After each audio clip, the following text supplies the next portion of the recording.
সামাজিক যোগাযোগ মাধ্যমে তরুণীদের টার্গেট করে আকর্ষণীয় বেতনে চাকরি, ট্যালেন্ট হান্টিং ও মডেলিংয়ের নামে বিজ্ঞাপন দিয়ে ফাঁদে ফেলত একটি চক্র।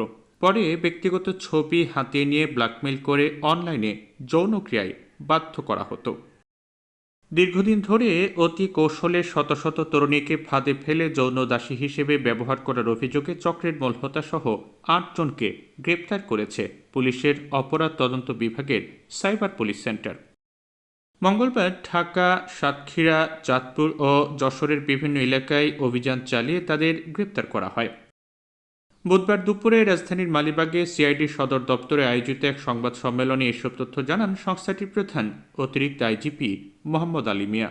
ফ্রিল্যান্সিংয়ের নামে যে অবৈধ ব্যবসা চলছে তারই একটি গ্রুপকে আমরা আইনের আওতায় আনতে সক্ষম হয়েছি।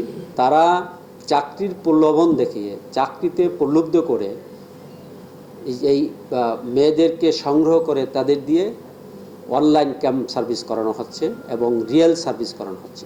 এই যে যারা ফ্রিল্যান্সিংয়ের নামে প্রতারণা করছে তারা এরকম মানুষের সাথে, সাধারণ নিরীহ মানুষের সাথে প্রতারণা করে যাচ্ছে। তাদের আমরা আইনের আওতায় আনতে সক্ষম হয়েছি। আমরা টোটাল কতজনকে? 8 জন, টোটাল 8 জনকে আমরা গ্রেপ্তার করেছি এবং এর যারা বাকি আছে আমরা সবাইকে আইনের আওতায় নিয়ে আসবো। সিআইডি বলছে, এই চক্রটি মূলত উঠতি বয়সী তরুণী সহ যেসব তরুণী পারিবারিক ভাঙনের শিকার ও আর্থিক সমস্যা রয়েছে তাদের টার্গেট করত। অনেকে গ্রাজুয়েট, ডিগ্রি পাস আছে, ইন্টারমিডিয়েট পাস আছে, বা অনেক ব্রোকেন ফ্যামিলির মেয়েরা আছে যারা সারভাইভ করার জন্য একটি চাকরি খুঁজছে। এই সব মেয়েরা দরখাস্ত করার পরে তাদের ইন্টারভিউর জন্য ডেকে আনা হয়। ডেকে এনে তাদের বিভিন্ন রকমের প্রশ্ন এবং বিভিন্ন স্যালারি নিয়ে আলাপ আলোচনা হয়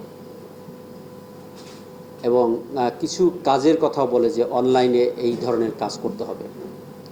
যেমন অনেক সময় বলা হয় তাদের যে আন্ডারগার্মেন্টসের অ্যাড দিতে হবে। তো এইগুলি যখন বলা হয়, অনেকে যারা নিতান্ত গরিব তারা কিন্তু এই বিপদে পা দিয়ে ফেলে। এই চক্রের মূল হোতা মেহেদী হাসান এবং তার খালাতো ভাই শেখ জাহিদ বিন সুজন মিলে এই চক্রটি গড়ে তুলেছিল। তারা দুজনেই মেডিকেল শিক্ষার্থী। মেহেদী হাসানকে আমরা গ্রেপ্তার করতে সক্ষম হয়েছি এবং এই মেহেদী হাসান ও তার চাচাতো ভাই সুজন, এই দুইজনের পরিচয় যদি আপনারা শুনেন অবাক হবেন। দুইজন মেডিকেল স্টুডেন্ট, তারা মেডিকেলে পড়াশোনা করে এই সব অনৈতিক জঘন্য কাজ করে গত 6 মাসে আমরা যে স্টেটমেন্ট আমাদের কাছে এসেছে তাতে তাদের 100 কোটি টাকা তারা আয় করেছে। এই 100 কোটি টাকার মধ্যে তারা অনেকে নিজ এলাকা হলো সাতক্ষীরা, যশোর, খুলনা এবং ঢাকায় বিভিন্ন জায়গায় সম্পদ করেছে, জমি কিনেছে, অ্যাকাউন্টে আছে প্রচুর টাকা। সিআইডির প্রাথমিক অনুসন্ধানে জানা যায় যে দেশ বিদেশে চক্রটি রয়েছে শক্তিশালী একটি নেটওয়ার্ক। নানা নামে তাদের শতাধিক চ্যানেলে গ্রাহক সংখ্যা কয়েক লক্ষ।